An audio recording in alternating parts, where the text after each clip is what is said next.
About 7 or 8 years ago I was really into the paranormal but never able to find a group of people who shared my interest enough to investigate with me. I did manage to make one friend through an acquaintance however, and she and I would spend hours talking about our favorite show Ghost Hunters and the paranormal in general. Eventually we got around to talking about her own experiences. To this day this story remains my only one, and how she believed her house was haunted. We would talk a lot about how she thought there was a presence in her house, and eventually she decided to do an EVP session. She said she was unable to make out what she had recorded and insisted there was a voice in the time frame, so I asked her to send me the raw audio file. I forget which software I was using at the time, but I remember it had a great audio timeline feature that showed you rises in the sound. Upon listening to the spots she insisted she heard something I could only decipher what I thought was a loud crackle. Nothing definitive. What I did notice though was a small bump in the otherwise very straight dead air in the audio timeline, and after cranking up the treble I heard something that to this day freaks me out. When my friend sets her recorder down she announces in a very clear voice that she is leaving the room, and the device is there for the ghost to interact with.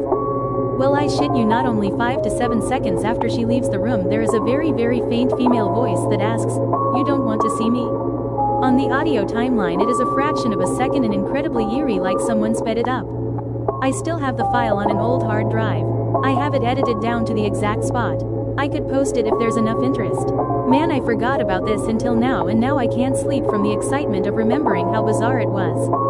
She never did another EVP session again, it freaked her out so much. My interest in the paranormal fell off years later after I started hating ghost hunters for being full of shit.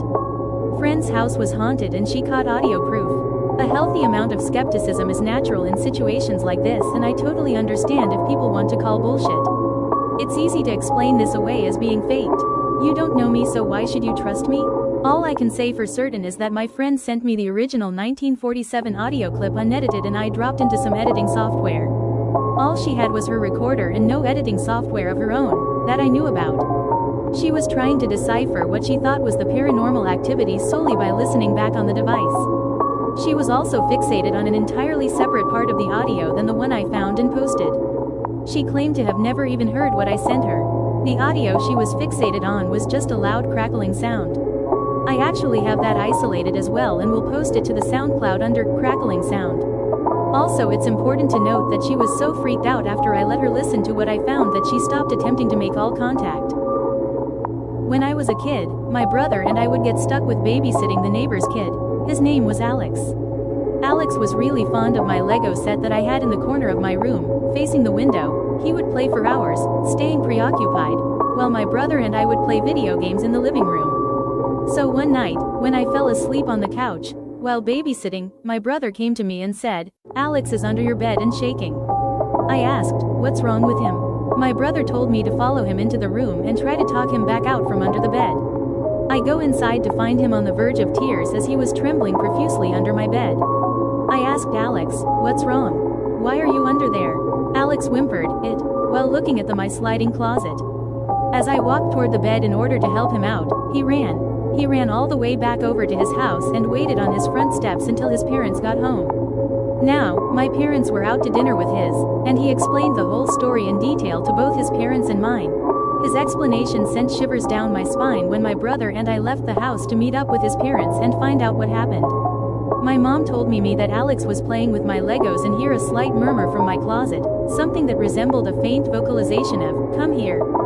He said that he looked behind him and noticed the closet had a slight opening with light peering in from my lamp. He stared at the crack until he saw an eyelid open. He told us that there was a man in my closet.